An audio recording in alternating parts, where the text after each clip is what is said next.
¿Cómo están, queridos estudiantes? Vamos a tratar de introducirnos en el capítulo de las anemias, los mecanismos fisiopatológicos que la producen, cuáles son las consecuencias de esta patología tan común en el mundo. Pero antes de entrar en el tema fisiopatológico en sí, quisiera presentarles un caso clínico. Esta es una paciente pediátrica de 8 años que procede del interior del Paraguay y fue traída al consultorio por la madre porque la madre se percata desde hace varios meses ya que la niña está desganada con respecto a lo que era antes. No quiere jugar, se cansa mucho cuando corre y sobre todo en las últimas semanas, 5 o 6 semanas atrás, ella le nota sumamente pálida. Por ello, la lleva a la unidad de salud familiar que se encontraba cerca de su domicilio y ahí el médico le prescribió hierro y vitaminas, pero la madre no encontró ningún cambio después de la medicación. Por el contrario, notó a su niña más desmejorada. Este médico del interior le dijo a esta mujer que su hija padecía anemia, aunque en esa unidad de salud familiar no le realizaron ningún estudio.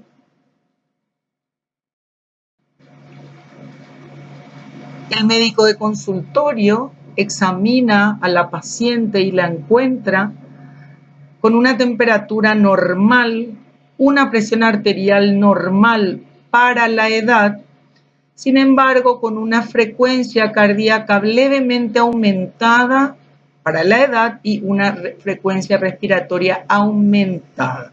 Impresionaba que la niña estaba agitada al examen físico. El peso era de 30 kilos, su altura de 1,41 m dentro del percentil, pero al examen físico llamaba la atención una palidez importante de piel y de mucosas, un soplo sistólico polifocal bien importante y también llamaba la atención un abdomen sumamente prominente y distendido y una masa muscular en miembros superiores e inferiores estaba bastante consumida. La impresión que el médico tenía es que esta era una niña que tenía en teoría una altura y un peso apropiado para la edad, pero impresionaba desnutrida ya que su masa muscular estaba disminuida. Por lo tanto, él toma la decisión de internarla para completar sus estudios y hace el diagnóstico probable de síndrome anémico severo. Muy bien, introducidos en el tema, podemos definir a la anemia como expresada por un importante descenso de la masa eritrocitaria y una disminución de la concentración de la hemoglobina por debajo de 12 gramos por litro en la mujer y por debajo de 13 gramos por decilitro, en el varón. Entonces, estas dos expresiones del hemograma inducen a pensar que una persona tiene anemia. Cuando hablamos de anemia, estamos hablando, por lo tanto, de una disminución considerable de la hemoglobina, cuyo principal trabajo es el de transportar oxígeno a los tejidos. Por lo tanto, presumimos que una persona que tiene una hemoglobina disminuida va a padecer una falta de oxigenación a nivel de los tejidos conocido como hipoxia. Y el concepto final es destacar que la anemia en sí no es una enfermedad como tal, es un síndrome Es una manifestación objetiva de que algo está ocurriendo, es decir, que hay probablemente otra enfermedad de fondo. Debemos de recordar rápidamente, antes de continuar con nuestro caso clínico y el análisis fisiopatológico, que la eritropoyesis se realiza a partir de una célula pluripotencial que da origen a una célula que es capaz de originar la línea de la serie roja, la línea de la serie blanca y la línea de las plaquetas. Y que es a partir de la célula o unidad formadora de colonias eritrocitarias que surge toda la cadena de células hasta terminar finalmente en una célula que no tiene núcleo, por lo tanto no tiene cadena genética, que son los eritrocitos. Entonces, este pasaje de acá a acá requiere, según los recuerdos fisiológicos de ustedes, de algunas condiciones. Esto es lo mismo, el proeritroblasto, el normoblasto basófilo, el policromatófilo, el ortocromático, los reticulocitos. Todo esto sucede en la médula y esto podemos ya, los reticulocitos, verlo en sangre periférica antes de madurar a eritrocitos. Como le había dicho, para que este paso se produzca y que realmente la célula o la unidad formadora de colonias eritrocitarias haga estos pasos, varios son los requerimientos, algunos hormonales y otros nutricionales. Uno de los mecanismos de regulación de la eritropoyesis es gracias a la eritropoyetina. Recuerden que la eritropoyetina se produce a nivel renal y en general responde, su principal estímulo es la falta de oxigenación de los tejidos. Puede producirse además por otras situaciones. En los atletas, el estímulo del ejercicio físico y la exigencia, en las personas que viven a grandes alturas, y lo que hace la eritropoyetina es el de estimular la maduración de estas unidades formadoras de colonias. ¿Por qué? Porque estas tienen grandes cantidades de receptores para eritropoyetina. Por lo tanto, la unión de la eritropoyetina con estos receptores inicia la mitosis en este tipo de células. Como verán acá, entonces los receptores de eritropoyetina determinan que esta célula que proviene del stem cell se transforme en una unidad formadora de colonias eritrocitarias. Si no tuviese receptores de eritropoyetina, estas células morirían, irían a la apoptosis. Pero si los tienen, ante la presencia de eritropoyetina, se produce toda la progresión de mitosis y maduración a nivel medular.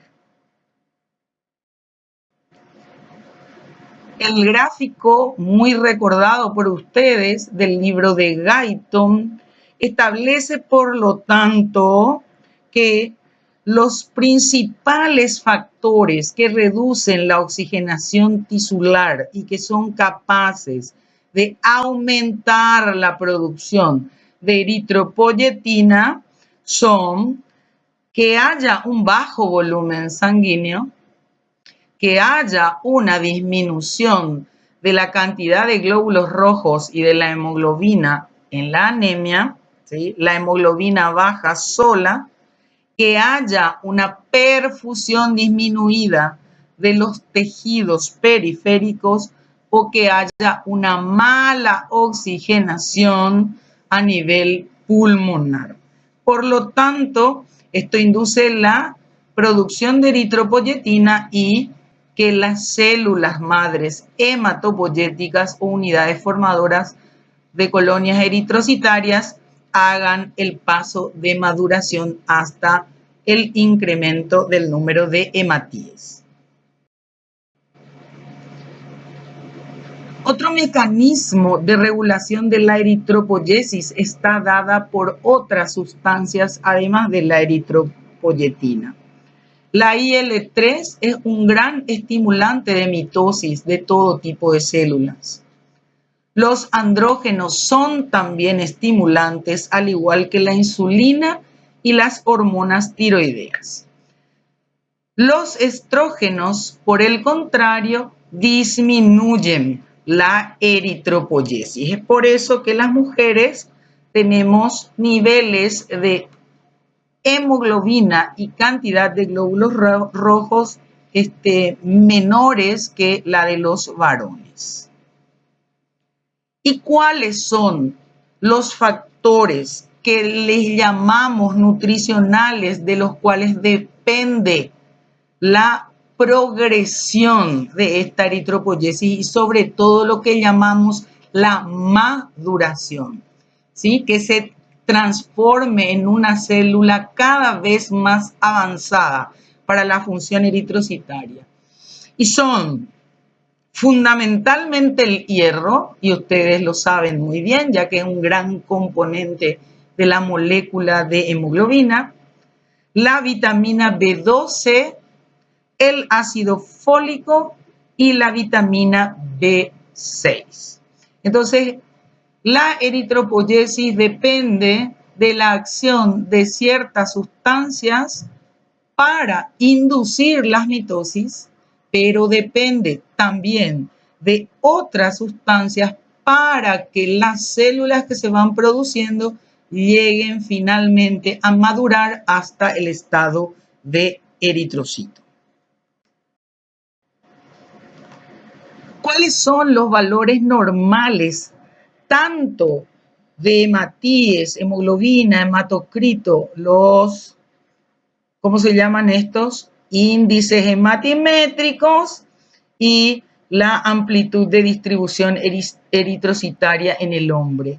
No voy a leer uno a uno. Sin embargo, quiero instarles a todos a que recuerden estos valores y los tengan en mente porque son fundamentales para diagnosticar fisiopatológicamente o inducir el tipo de síndrome anémico que vamos a enfrentar, sobre todo el volumen corpuscular medio, la hemoglobina corpuscular media, la concentración corpuscular media y además la cantidad de células inmaduras llamadas reticulocitos que se puedan encontrar en la circulación.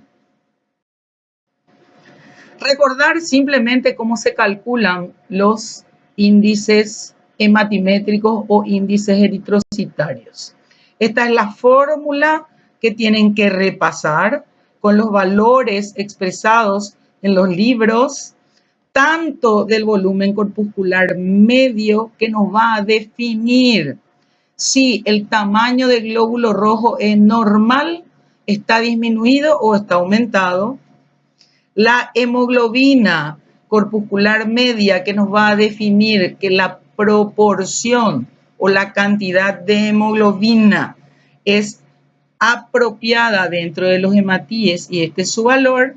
Y la concentración corpuscular media de la hemoglobina, que nos hace la relación de la hemoglobina con el hematocrito.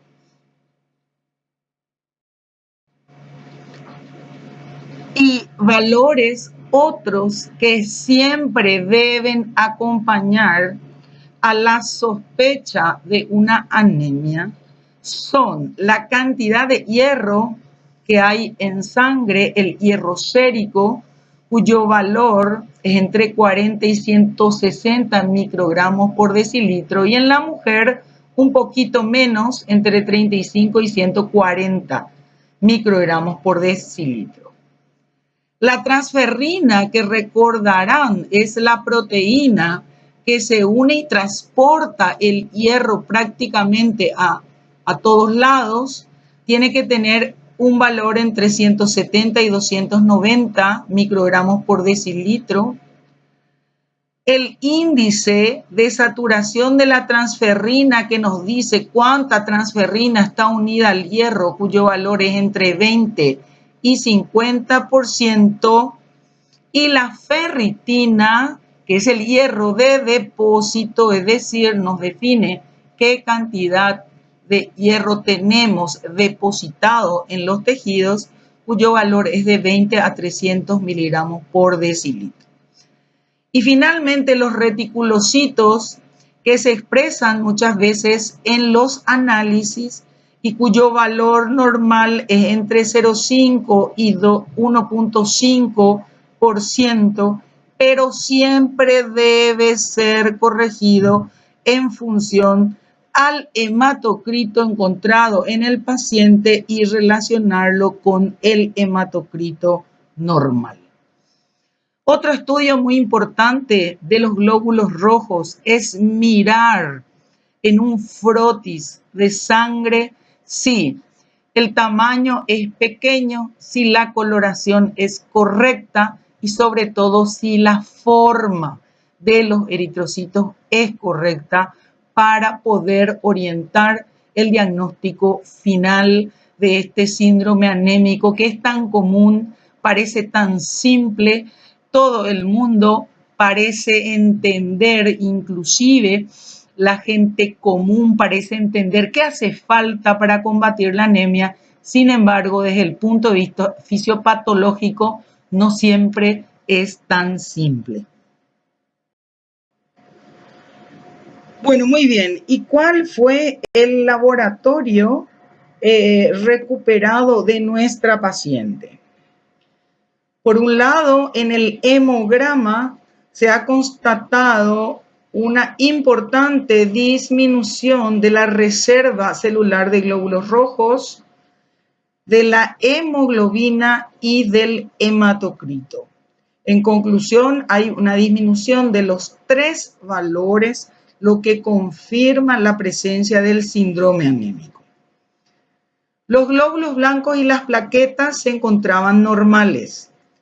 Y les pido que ustedes hagan el cálculo de los índices hematimétricos con los valores que le he proveído acá, de manera a ustedes identificar, luego de mirar toda la clase, qué tipo de anemia finalmente tiene esta paciente y por qué. El hierro sérico se encontraba francamente disminuido. La ferritina también, el hierro de reserva. La transferrina se encontraba un poco por encima de sus valores normales, pero el índice de saturación de transferrina era muy bajo, evidente porque no hay disponibilidad de hierro para unirse a la transferrina. Se encontró en otros estudios presencia de sangre oculta en las heces, es decir, esta niña estaba perdiendo microscópicamente sangre y esto estaba relacionado a la presencia de parásitos intestinales, ya que había gran cantidad de huevos de uncinarias. El resto de los laboratorios se encontraba estrictamente normal. Con este laboratorio, el médico hace el diagnóstico de anemia por carencia de hierro y parasitosis y procede al tratamiento de la misma. Pasemos entonces a analizar la fisiopatología de la anemia, comenzando por su definición. Desde el punto de vista operacional, la anemia consiste en una disminución de la cantidad total de glóbulos rojos, de su hematocrito o de la cantidad de hemoglobina en la sangre. El hematocrito siempre es un punto un poco crítico al momento de analizar un síndrome anémico, ya que no siempre refleja la realidad fisiológica de la persona, ya que la persona puede tener un alto contenido de líquido en la circulación, lo que induce una hemodilución. Esto se puede ver en las mujeres embarazadas, en las personas con insuficiencia cardíaca, en las personas que tienen una insuficiencia renal aguda o en personas que estén severamente hipoalbuminémicos. O puede también trastornarse o aumentar en casos en que hay déficit de agua. Y a esto lo llamamos hemoconcentración. En los casos de deshidratación o en los casos de acidosis diabética. Por lo tanto, desde el punto de vista operacional, hay que analizar las condiciones de hemodilución o de hemoconcentración antes de aceptar el valor de hematocrito como reflejo real de una anemia. Desde el punto de vista fisiopatológico, la anemia se podría definir como una reducción de la capacidad de transportar oxígeno en la sangre, lo que va a inducir a un déficit de oxigenación a nivel de los tejidos. Las manifestaciones de la anemia pueden deberse a dos situaciones. Por un lado, a la falta de oxígeno a nivel de los tejidos y por otro lado, esta falta de oxigenación desencadena en el organismo ciertos mecanismos que tratan de compensar esta hipoxia, ¿sí? Y estos producen algunos de los síntomas que el paciente anémico podría tener. Las causas o las manifestaciones, que pueden ser originadas por el proceso de compensación, tenemos a la palidez como la de nuestra paciente. Esto en general se produce como consecuencia de una vasoconstricción y de una disminución de la hemoglobina. La taquicardia que también tenía nuestra paciente, así como el soplo, puede ser también un mecanismo de compensación.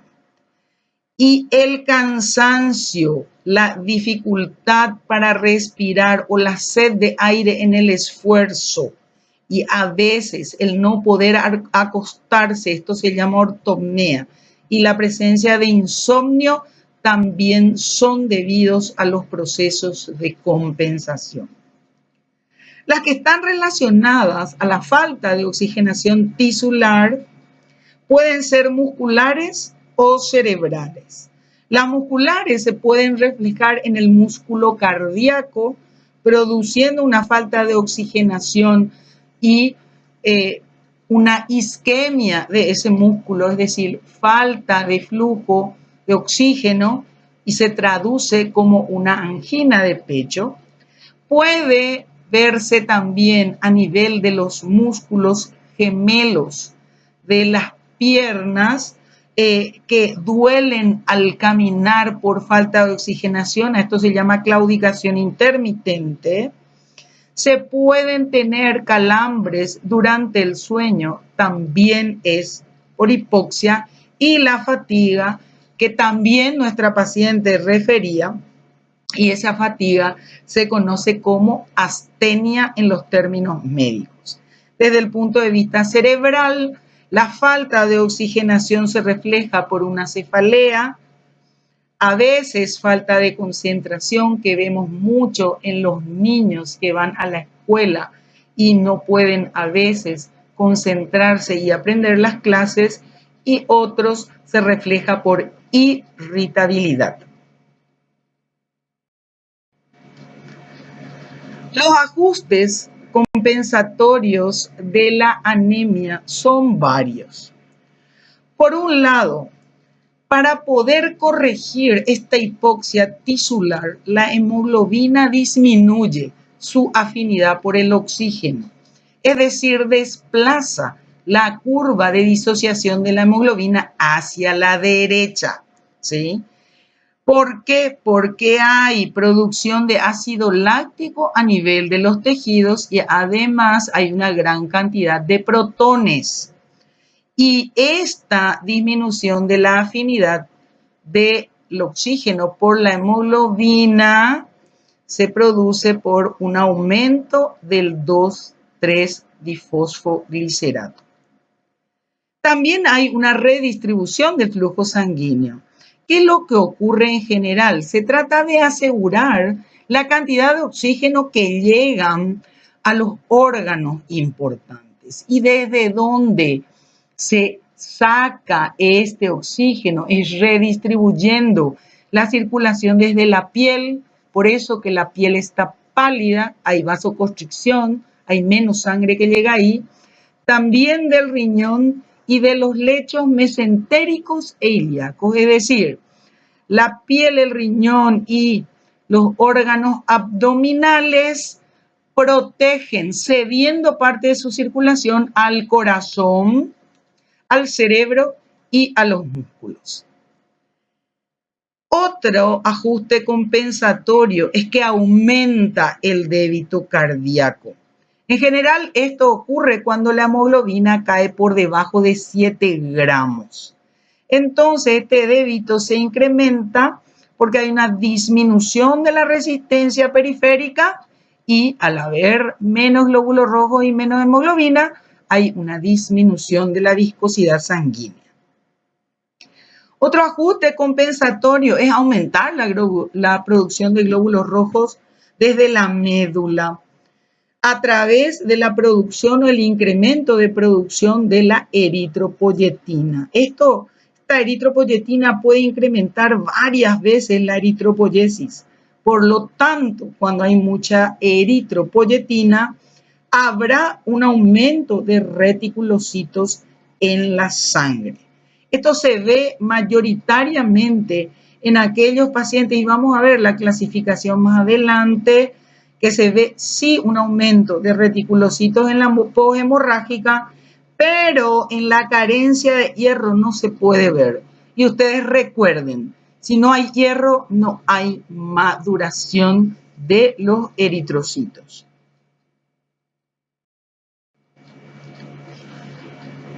Las anemias pueden clasificarse de varias maneras. Una de ellas es a través de los índices hematimétricos.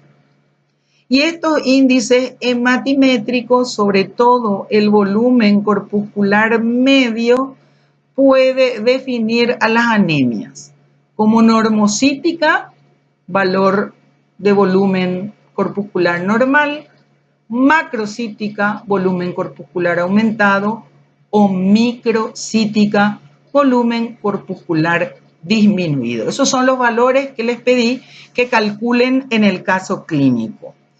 Y según los valores de la hemoglobina corpuscular media y la concentración de hemoglobina, puede que estos valores de hemoglobina corpuscular media se encuentren normales, entonces la anemia sería normocrómica, y si se encuentran disminuidos sería hipocrómica.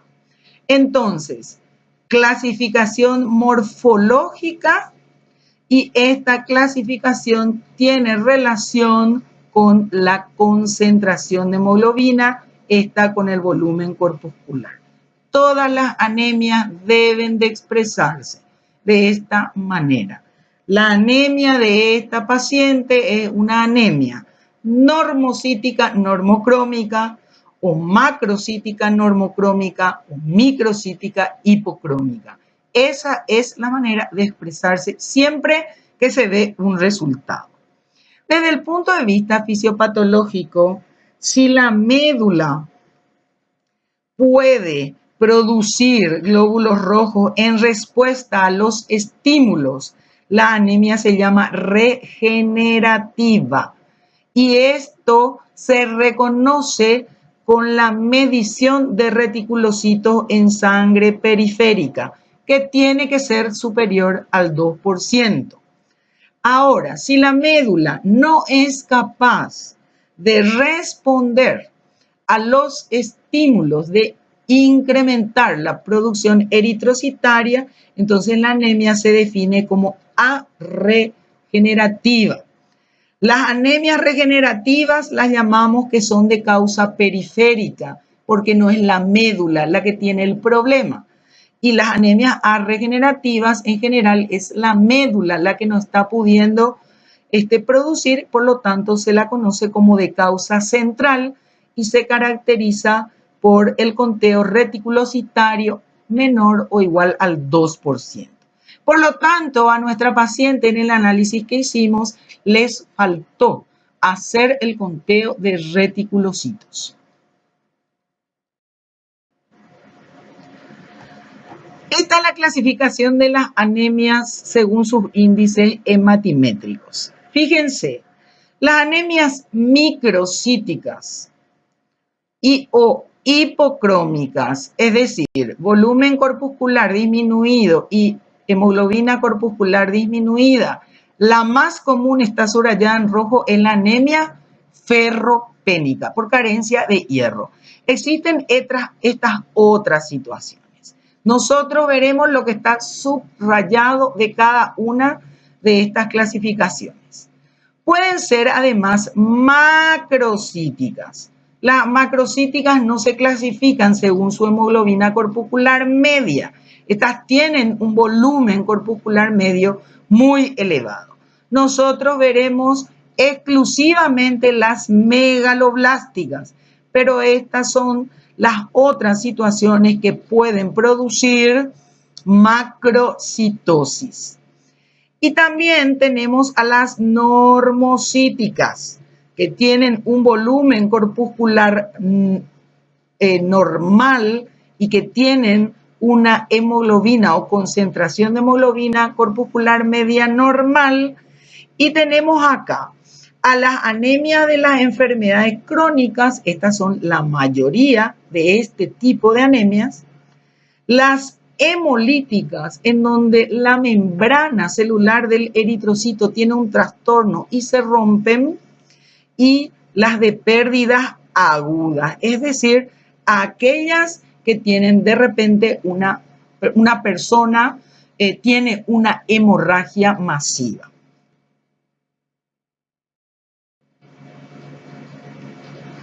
Volvemos de nuevo entonces a la clasificación fisiopatológica de las anemias, en este caso en regenerativas y arregenerativas. Las regenerativas con reticulocitos mayor a 2% generalmente o son por destrucción de los eritrocitos o por pérdida aguda de sangre. Las arregenerativas, ¿sí?, se caracterizan por un conteo reticulocitario bajo, y se pueden deber a déficit o trastornos metabólicos de los factores eritropoyéticos. Por ejemplo, un déficit de hierro, ¿sí?, o un bloqueo macrofágico que no oferta el hierro, un déficit de vitamina B12 y de ácido fólico que induce un trastorno en la síntesis del ADN, o un déficit de eritropoyetina. Y estas regenerativas pueden ser además porque la médula está enferma. Entonces no hay posibilidades de que las células madres entren a generar más eritrocitos. Esto se ve en el caso de la aplasia medular. Por lo tanto, para hacer el diagnóstico de una anemia es importante hacer un hemograma, ver los índices hematimétricos, el conteo de reticulocitos, el conteo plaquetario, cuál es el aspecto de los glóbulos rojos en la sangre periférica, hacer todo el perfil del hierro y eventualmente algunos laboratorios específicos que nos denotan procesos inflamatorios o de destrucción de glóbulos rojos. Veremos a continuación rápidamente las anemias que se presentan luego de una hemorragia. Las causas en general que pueden producir anemias por hemorragias importantes, además de las hemorragias traumáticas evidentes, son pérdida de sangre por el tubo digestivo, vomitando sangre, hematemesis o defecando sangre, melena, o que haya una pérdida a través del sistema ginecológico en la mujer, una pérdida importante ginecológica que se conoce como metrorragia. ¿Qué es lo que le pasa a estas personas? Y casi siempre tienen signos de defecto de líquidos, hipovolemia con shock o a veces sin él. Esta hipovolemia con shock se puede ver en roturas de órganos que contienen grandes cantidades de sangre, como el bazo y como el hígado. Y aquí las hemorragias no son visibles, ¿sí? No, hay que tratar de interpretar según la historia clínica, ver los antecedentes y recurrir a otros medios auxiliares de diagnóstico. Lo que caracteriza esta anemia aguda, que en general es por pérdida de sangre, es un descenso importante de la hemoglobina y del hematocrito. En general es normocítica y normocrómica. Días después los reticulocitos aumentan porque es de causa periférica y no central, e inclusive si la producción eritrocitaria es muy grande, se pueden ver formas más jóvenes que los eritrocitos en la sangre periférica. La causa más frecuente de síndrome anémico, sobre todo en Paraguay, es la anemia producida por carencia de hierro. Veremos, por lo tanto, con un poquito más de detalle este tipo de anemia. La anemia ferropénica se caracteriza por presentar un volumen corpuscular medio y una hemoglobina corpuscular media disminuidos. Por lo tanto, es microcítica e hipocrómica. Se caracteriza además porque en el frotis de sangre periférica presenta anisocitosis, diferentes tamaños de glóbulos rojos o de eritrocitos, y poiquilocitosis, que refiere a algunos trastornos de forma, diferentes formas de glóbulos rojos. Por lo tanto, la anisocitosis y poiquilocitosis son trastornos morfológicos evidenciados en el frotis. Se caracteriza además por tener una reserva de hierro disminuida. La ferritina debe estar baja. Y también la saturación de transferrina se encuentra baja, así como el hierro sérico. En conclusión, no tenemos hierro disponible. Y la transferrina, que es la proteína que traslada el hierro, presumimos por lo tanto que deberá estar normal o inclusive aumentada, ya que no tiene hierro a quien unir. Recordar de fisiología que tenemos dos tipos de hierro, un hierro hemínico y un hierro de depósito. El hierro hemínico se encuentra en la hemoglobina, sobre todo mayoritariamente, también en la mioglobina y en ciertas enzimas, y corresponde al 66% del hierro total, y que el hierro de depósito es la ferritina la que puede liberar hierro a la circulación, y la hemosiderina, que es más estable y que no tiene la capacidad de liberar el hierro a la circulación. Sabemos que se deposita en el sistema mononuclear y fagocítico del hígado, de la médula, del vaso, y en células del parénquima hepático, también en el páncreas y a nivel del corazón. También recordar que en la cinética del hierro, la eritropoyesis, la producción de eritrocitos, consume aproximadamente 20 a 25 miligramos de hierro. Casi el 100% es proveído por la ferritina en este caso. Y que la dieta normal nos aporta 1 a 2,5 miligramos de hierro. Y que en el fondo este balance es exactamente neutro, ya que perdemos esa misma cantidad que consumimos tanto por la descamación del epitelio como el sudor o la saliva. Por lo tanto, este es el gráfico de fisiología en donde nos habla del metabolismo del hierro, en donde es la transferrina la que transporta el hierro y le oferta a los tejidos para transformarse en hierro de depósitos, o le oferta a la hemoglobina para formar los eritrocitos.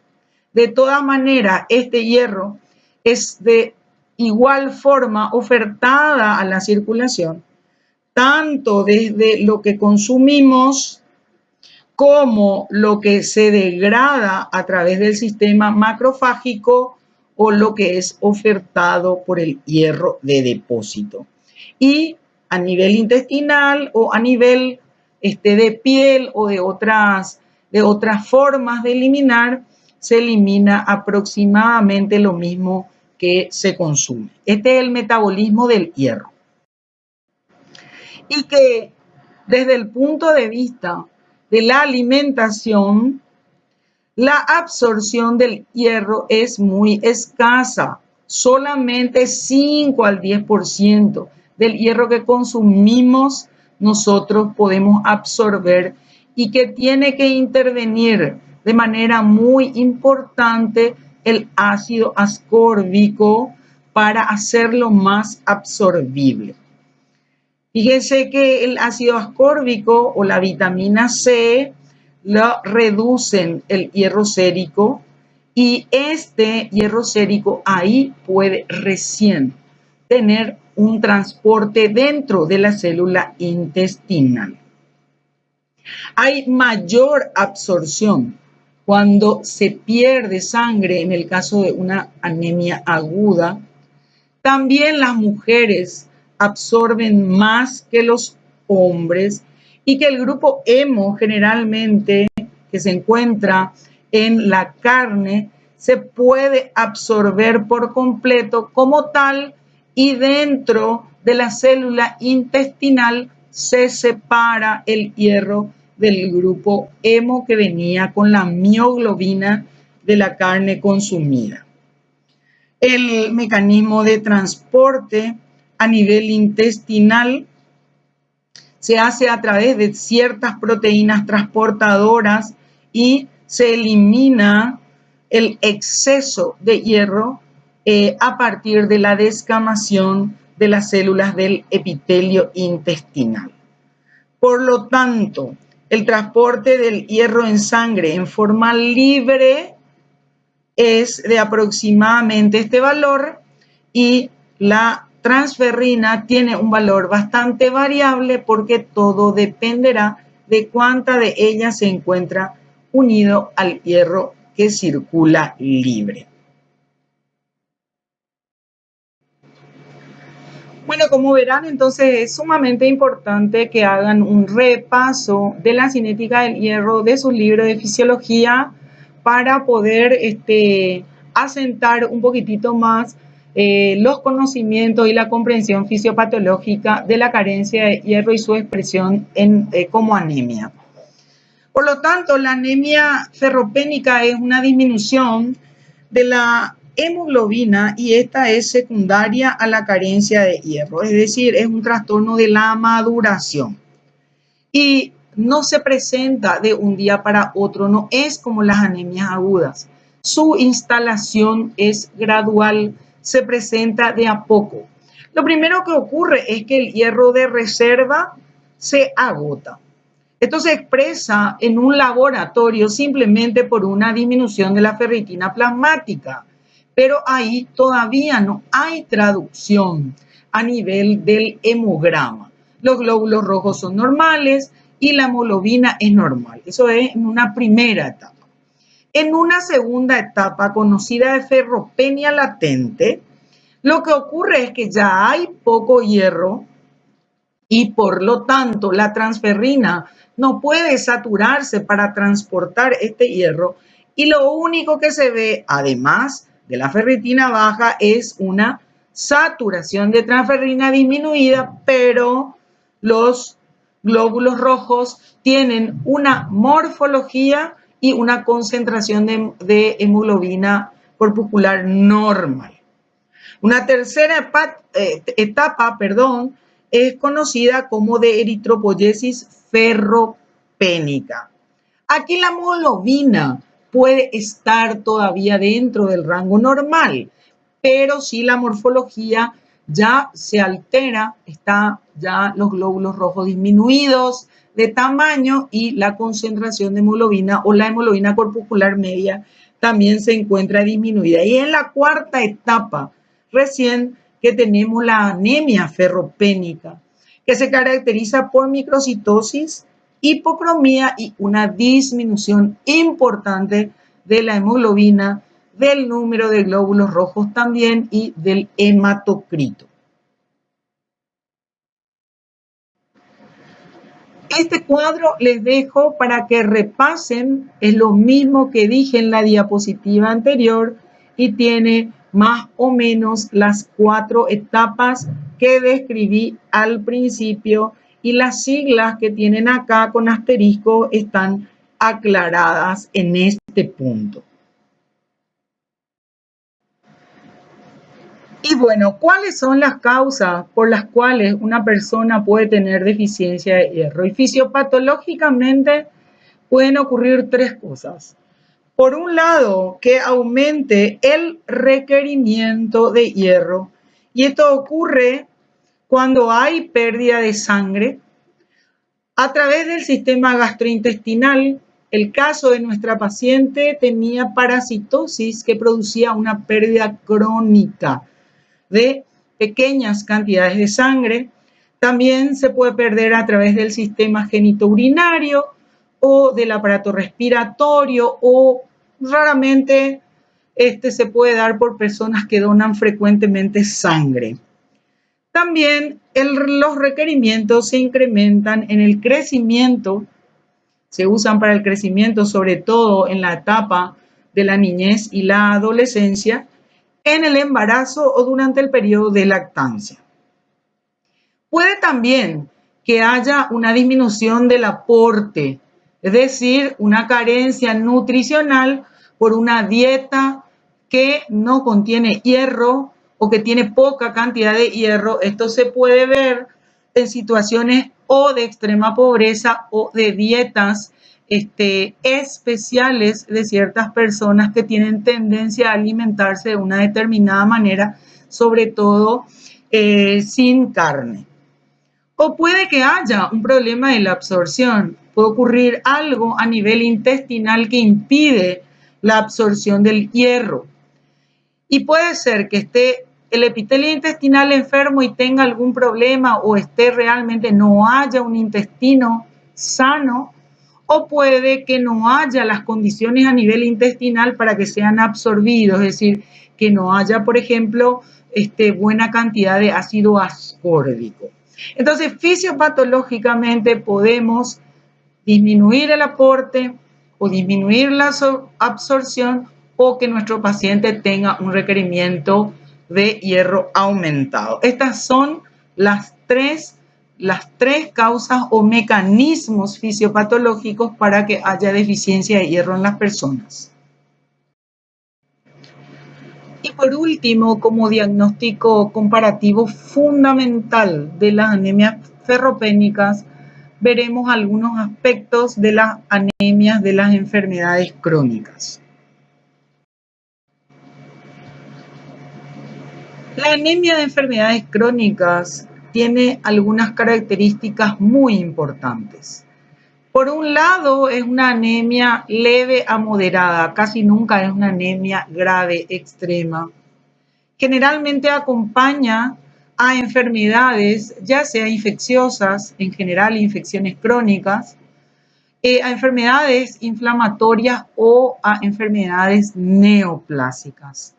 Se caracteriza desde el punto de vista morfológico por ser normocítica y también normocrómica, aunque a veces puede evolucionar a microcítica e hipocrómica. Por lo tanto, tiene un tremendo parecido con la anemia ferropénica.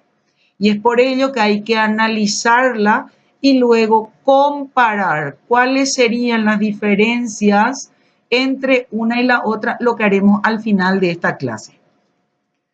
Además, se caracteriza porque los glóbulos rojos viven menos de 120 días, porque el metabolismo del hierro realmente se encuentra perturbado, aunque no haya déficit de hierro, y porque la respuesta a la eritropoyetina de parte de las células madre se encuentra disminuida. O sea, no es de parte de las células madre en realidad, me expresé mal.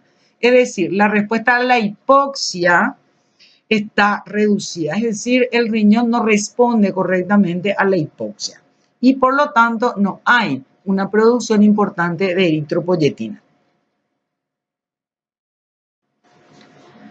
Veamos entonces a continuación cómo se producen estos tres mecanismos que promueven la anemia de las enfermedades crónicas. Por un lado, la vida de los glóbulos rojos se acorta en un 20 a 30% aproximadamente. Y lo que ocurre acá es que en realidad los glóbulos rojos son realmente destruidos más por el sistema fagocítico mononuclear, que en los procesos ya sea inflamatorios, neoplásicos o infecciosos se encuentran hiperactivos trabajando de manera exponencial.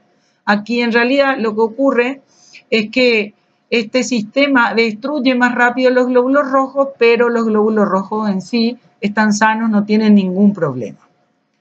Otro de los mecanismos dijimos que es un defecto en la reutilización del hierro. Hay un problema de entregarle hierro a la transferrina para que ésta pueda ofertarle a los glóbulos rojos.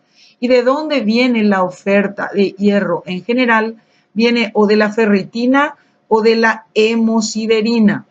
Por lo tanto, este hierro sérico que no puede ser liberado en la circulación, entonces cae, hay una caída del hierro sérico.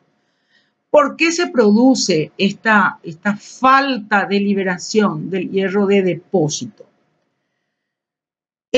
Por un lado, recordamos algunos componentes de todo lo que es el metabolismo del hierro y recordamos también que la apoferritina es una proteína que se presenta en la fase aguda de los procesos inflamatorios y liga fuertemente al hierro. Por lo tanto, cuando hay un proceso inflamatorio, la apoferritina, que es un reactante de fase aguda, inmoviliza el hierro dentro de las células.